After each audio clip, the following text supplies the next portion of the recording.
Welcome to Ethos Asks, a Grace Foundation podcast designed to be a source of information and of comfort, reminding you that you're not alone and there is help and support available to you. Lewis and Rosie, welcome. Thank you. Thank you for joining us on Ethos Asks. Lewis and Rosie are two of Grace Foundation's finest youth workers. And I know we'll be able to shed a lot of light on today's episode and topic, which will be focusing on young people's wellbeing and how Grace Foundation and our Ethos teams kind of step in and support young people. So, Rosie and Lewis, I don't know who wants to go first, but maybe you could introduce yourself and just tell us a little bit more about what you do. After you. Yeah, okay. So I'm Lewis. I work as the youth worker at Grace Academy Coventry. Mm-hmm. I've been there just over 3.5 years now. So my day-to-day role is I do a lot of one-to-one mentoring and group intervention, so mainly around wellbeing. That's a big part of my role, and then there's the extracurricular clubs on top of that as well. Cool. Yeah. Sounds amazing. Basically, I do the same job. Yeah. So, I'm a youth worker at Russian Academy. So I do really similar stuff to Lewis. I coordinate our mentoring program and all the extracurricular stuff, which actually really helps with student wellbeing as well in terms of creating a safe space. So we'll do like a drop-in lunchtime club where students can just come and be themselves and make friends, and then a few additional things like I run a social action squad and a couple of other clubs, which is all about kind of getting students out into the community, helping them build relationships with older people, developing new skills, and all of that is so important for their well-being as well. Yeah, just off the back of that, I think extracurricular clubs, I've seen that as well. So there's a lot of students that I have good relationship with that I've never mentored, but they come to the extracurricular club. Yeah, so still got that touch point with so we've been able to support and build relationships with students that come to the extracurricular clubs, and it can help you support their well-being because you begin to find out a bit more about that student, home life, etc. So that can help in supporting their well-being as well. So we kind of in a bit of a conversation anyway, but just so it's like an informal chat, I want to ask you an important question. Would you rather be chased by 10 horse-sized ducks or 10 duck-sized horses? Now, I think there's an obvious answer to this. Yeah. Surely it is the duck-sized horses. Yeah, duck-sized horses. Because they're really small. Like, I wouldn't even want to be chased by one horse-sized duck. No, that's enormous. Like, their beaks are scary. Would be quite something. I don't like the idea of something pecking me. It's like little horses. That'd be quite nice. Yeah, no. Duck-sized horses. Okay, so we're settled on the answer. Yeah, 100%. Yeah. All right. Important topic. That's sorted. Let's shift gear a little bit though into kind of well-being and mental health. Obviously, kind of in the news, we've heard about the mental health crisis, basically young people facing mental health issues and kind of really struggling in that sense. As a family support worker and you as youth worker, we know there's kind of an unprecedented demand on children and adolescent mental health services, which is known as CAMS. Grace Foundation obviously was kind of designed for supporting young people through holistic education, and they put Ethos teams, which we're all part of, into schools. So I wondered if just one of you could kind of speak into a little bit about Grace Foundation and the Ethos team at a kind of wider level, and then we'll kind of get into the nitty-gritty. So we're made up of, have we got 11 partner schools now? 12? I think it's 12. 12. We've got loads of partner schools. It's very exciting. So each team is made up of the Ethos leader who will run the overall programme. And then, like I say, we've got family support workers on the team who would work with families, sometimes students, but a lot of parent staff to provide extra support for them. And then youth workers like me and Lewis who do the kind of on the ground with the students in school aspect. So what that looks like is some really big school-wide stuff. So we might be running kind of programs and assemblies and tutor times. We might be doing things like Mental Health Week and being involved in the personal development curriculum, PSHE teaching RE lessons. So there's that kind of really broad overarching, like you say, it's holistic education. The way I like to see it is that we provide the stuff that the school doesn't really have the capacity or the resources to provide. We are an addition to enhance what like the amazing work that our schools do already. So the idea is that the team is completely integrated in the school. So we work alongside safeguarding teams, we work alongside pastoral teams to provide all of that extra level of support to teachers and families and students all at the same time, and then working amongst the different partner schools as well to kind of plan and deliver even bigger projects. So it's really exciting. I love my job. I love what we do. It's such a privilege to be part of a team that provides something above and beyond what we're able to do normally. Lewis, anything to add? It's great to be able to work for an amazing organisation like Grace Foundation. It just allows us to have a really big impact in the school and on the students' lives and in the families' lives. And I think that's so important because we want young people to thrive in education, but actually a part of that is helping them with their well-being. Yeah, I really like that point. I think because schools naturally and understandably are focused on academic progress and that sort of thing, so it's really nice to be able to step in and kind of do that background support with the family and the young person. Which actually I think that is the stuff that really at the heart we want that to be able to come first, don't we? I think how can a young person access their education if they're struggling with their mental health? Absolutely. And how can a family support their child with achieving their grades and their GCSEs if stuff is falling apart at home and they don't have that support structure in place? I think actually it's brilliant for us to be able to help deal with those things, because then they can access all those other things. Yeah. So kind of with your direct work with young people in your mentoring and your groups and stuff, I just wondered if you could speak a little bit into kind of like I mentioned, there's a mental health crisis. There's a lot of young people struggling with their mental health and their general well-being. How do you think we've kind of got to this point? What are the factors at play that have kind of led us here? What have you seen? So I think I can think of a couple that come to mind straight away. One is COVID, which I think is coming away from now, but I think young people being indoors for so long, when we were first coming out of that, a lot of young people were fearful to come out of their homes, and then I think they came back into school, and it was going from, in their room all day, every day, on their own, to big crowds, which made a lot of young people feel anxious. So I think that was a big one as well, and obviously there are a lot of young people that have very difficult home lives. So I think that definitely put the, struggle with mental health up because of, what they're exposed to at home. I also think social media is a massive one, because the average screen time, daily screen time for a young person, I believe it's 11 to 18, is nearly 9 hours a day. Really? Wow. Yeah, and sometimes I'll ask a kid what did you do at the weekend? They're like, I went on my phone. And I'm like, now, come on, what else do you do? They're like, no, I just went on my phone. Like for 14 hours on a Saturday, they were on their phone. Oh, gosh. And I'm like, that's crazy. So I think the ones that young people use TikTok and Snapchat, and I think because they're on it for so long, it's their norm. With social media, it brings a lot of naturally you compare yourself to other people. You want more likes than more people, and when you don't get that, it affects your mental health. It almost enhances maybe some of the insecurities that were already there, like for example body image. I think that's not necessarily a new thing, but it's been enhanced now because you've got young people probably from a younger age looking at models more often, constantly, and then it's like it then makes them feel insecure about themselves. I think a lot of issues happen in group chats as well. Like when I was at school, bullying stopped at 3 p.m. Now it starts at 3 p.m, right? Because it's going on online. So I think social media is a big one as well. Yeah, I don't know if you have anything to add. No, I totally agree. Those are the things that I thought of as well. And I think it's like you say, that actually none of these issues are new issues. We see this mental health crisis that we've got at the moment. We think, oh my gosh, where did all this come from? And actually I think they're all pre-existing problems, but the lockdown and the internet have kind of compounded those. It's got sort of kicked it into like fast mode almost. It's really important not to demonize social media, because I think that feels like sort of thing we go, blame everything on it. But it's the constant interconnectedness, isn't it, that actually has some really amazing things. And actually for young people, they find a lot of community online and a lot of belonging online, but with that comes almost like you're exposed to the whole of the world and all of the problems that can bring. And I think actually as humans we're not really designed to be able to cope with that much information and exposure to human suffering. What's happening as well is, while you've got all this connectedness and all of those issues that you were talking about, Lewis, that is constantly happening, and it's taken the place for a lot of young people, not all young people of course, but for a lot of young people it's taken the place of those practical things that can really help with that mental health.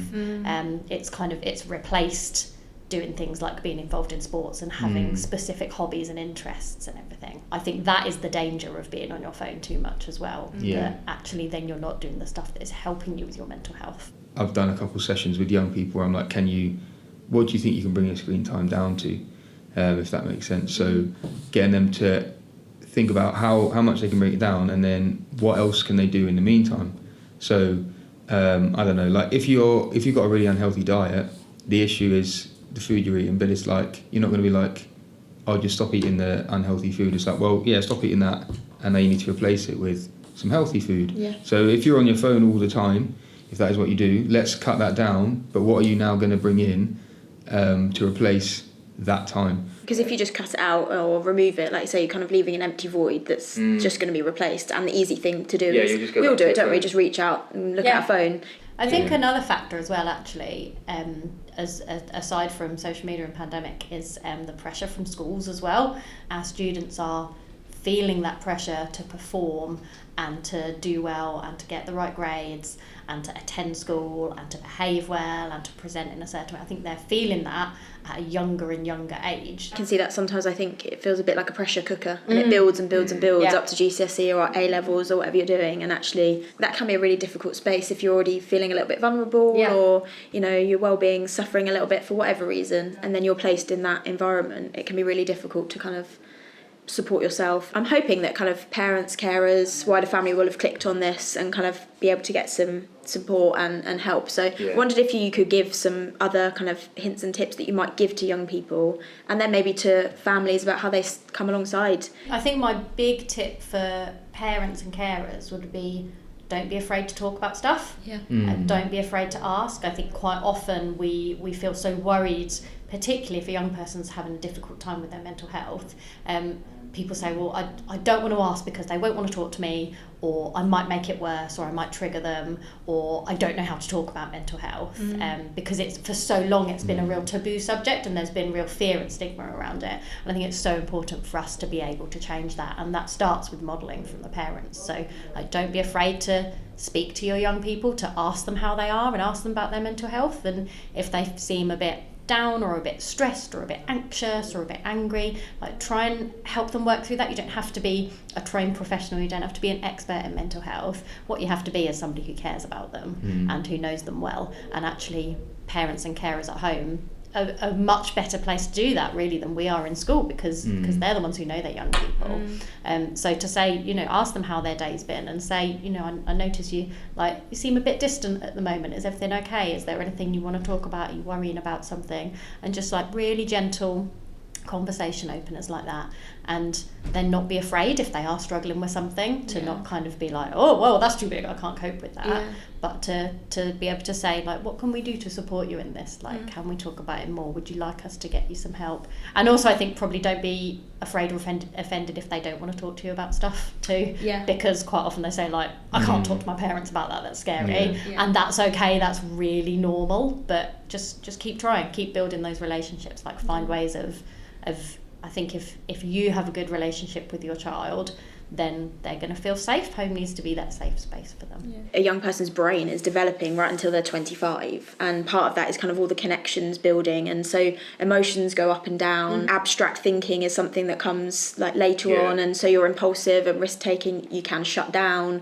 So young people are actually just experiencing brain changes that they can't necessarily articulate, and things are kind of a bit turbulent maybe, and I hear from parents sometimes, my young person shuts down, they go to their room, they don't want to talk to me, and that is sometimes the case, but it's also they don't necessarily know how to open up that conversation. So if you're continually reminding your young person, I'm here for you, let's have a chat. And I think modelling that stuff as well, to kind of say, you don't have to open up about everything. There's a level of how much we share with our children, but to kind of, be modelling that and saying, I had a bit of a tough day today, this made me feel a bit anxious, I think I'm gonna, have a nice bath tonight or whatever, to kind of show that, and modelling that, not being on your phone all the time as well. Actually, let's have a mealtime together where we're not on our phones, or should we sit and watch this film together and put our phones over there so that we can really get into it. Actually having dinner together around the table, I think that is so important, because you get to talk, you get to converse, instead of just being in your room on your own, eating next to a screen like you're on a lot of the time. Yeah. So I think that's a good one. I think also, a film as well, because even though like you're still watching a screen, I think it's different to being on your phone, especially if you do it as a family as well. Because I know young people that are now like, I can't even concentrate on a 20-minute episode because I watch like 15-second videos on my phone. So I think, I like what you said about putting phones away, because I think if you say that to young people now, they'll be like, nah, I can't put my phone away. But it's like, you can, and you probably actually benefit from doing that. Once they do it, they love it. I did actually. I spent some really nice time with my dad yesterday, and we went for a walk or whatever, and we were just chatting, and and it was really nice. I really enjoyed it. Yeah. And I think different things work for different families and different people. Absolutely. We've all got different personalities. We've all got different backgrounds. Our family units all function in different ways. But again, I think it comes back to knowing your children well, knowing your young people, and thinking like, what is going to spark them? What's going to engage them? How are we going to go deeper together? You can start off, kind of surface level or gently. So if you're a parent and you're thinking, well, I just need to dive straight in there because I've never had a conversation with my young person about well-being, they're probably not going to open up straight away. You're like, why are you talking to me about this? It is hard to talk to your parents, even I'm like, there's certain things I would feel way more comfortable to tell my friends than maybe my parents, even now at 26. It can be just small to start off with, and the more they start opening up, you can just start to have those conversations if they share like they've had a difficult day or how they're feeling. Why do you feel like that? And gradually, over time, you might end up having more deeper conversations with your child about their mental health, about their well-being. Not necessarily going in with direct questions, and it's tell me about ... that a bit more gentle, and things like having a conversation in the car is much easier because you haven't got that eye contact and you're kind of focused on something else. You're going to the shop or whatever, and you can kind of have that conversation without it feeling like, oh, okay, let's sit down and talk about mental health. Right, let's Intense staring at each other. No one likes that. Just like gradually building up and doing that gentle work to kind of encourage it out. You asked about kind of practical tips of how we can support mental health as well. And I think the way I always see it, and I explain it to my students, is that actually if you broke your leg, you would just go to the doctors, get it put in a plaster cast, and 6 to 8 weeks later it would be fine and it would be healed. And mental health does not work like that. And I think sometimes we have that kind of physical health mentality when we think about it, of like, I need a fix, I need a solution. And actually that's not how it works. The best way that I have found of coping with poor mental health and having good well-being is routine and habit and good practices in your life. So putting things in place that help you feel better and help you cope when you're having bad days, and also mean that you've got a really firm foundation, so actually you can stave off some of those bad days a bit better. So things like we've said a lot about exercise, that doesn't have to be all of a sudden you're going to become a gym buff, but things like getting outside and going for a walk each day, or finding a sport, or finding a team, or finding a group, or finding an activity, doing things that interest you and spark you. And that can be absolutely anything, like even if gaming is your thing, do that, but do it intentionally and set yourself parameters around it. Creativity is really helpful, so finding a way of being creative that doesn't have to be like painting pictures or anything, but music is really interlinked with that. Stuff like coding, building stuff, getting your hands dirty, anything that kind of helps you bring something into the world that is actually from you, and you're producing and creating something. Like, we need meaningful work as humans, and actually a lot of us as adults find that in the jobs that we do. There's actually a lot of our young people don't find that in the school work that they're doing, and they find that a slog. So actually it's like, what are you going to do that is your thing, that you love, that brings you joy? And I think having a safe space to talk to people as well, like Lewis was saying, it might not be your parents necessarily, but actually parents and carers can be really instrumental in helping create those safe spaces for their young people. So whether that's family, friends, or their own friends, or whether that's linking into school, like parents can always contact school and say, can they have a session with the Ethos team, so that they've got that safe space to talk. So it's a combination of those good habits. Getting good sleep is really important as well, which we know young people generally are a bit rubbish at. I find that as well. Young people, like I thought you meant yourself. No, not me. Like young people, they go to bed like 2 a.m. I'm seeing sometimes a lot of young people, they don't have the foundational needs sometimes, like sleep, and it's like you can't ignore how much that impacts their life. Good eating habits as Yeah, well is some of that enormous. poor Like diet. regularly Monster eating in the morning. meals. Stop having Monster in the morning. Like, what are you doing? I had a year 10 lad say to me the other day, he was like, just by the time I get to the afternoon, I can't concentrate, and I always end up kicking off in lessons and everything, and I don't want to be there. And it turns out he never eats any lunch. I was like, well, that's probably why you're finding it hard to concentrate. Yeah. Like, let's begin with those basic needs. Yeah. And then the next day I came back and he was like, I had some lunch. I had a much better day. Yeah. That's your work done then. Okay, eat some food, have a sleep.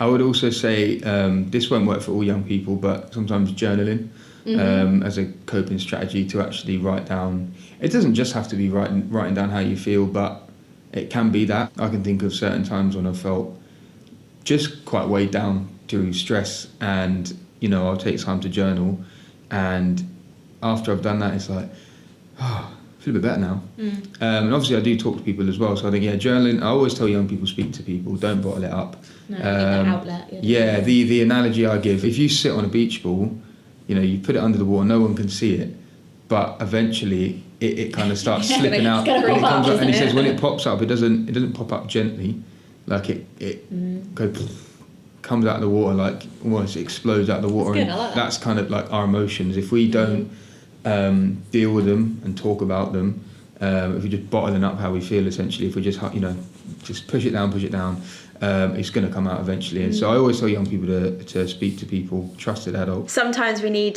that kind of wider support and kind of more specialist input. So where could you suggest that people who have kind of clicked on this video might be able to go for either some support in kind of reading online, or organisations that they can kind of have some further support from? Basically 3 places to start. You've got GP, school, and the internet. Yes. Are kind of like a good beginning place. So school will be able to put you in touch with your Ethos team, and they'll be able to put you in touch with any kind of local organisation. GP is a good route to go down if you're looking for actually a diagnosis for your child, if you're kind of concerned that maybe they might be struggling with depression or anxiety and would want a referral to somewhere.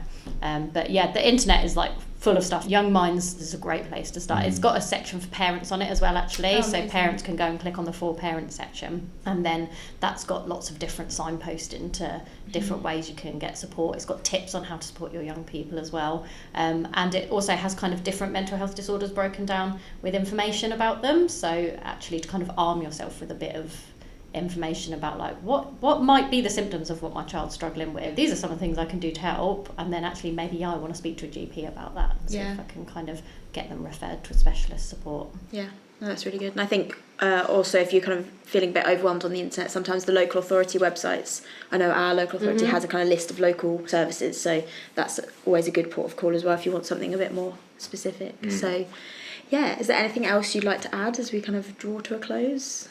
Don't be scared.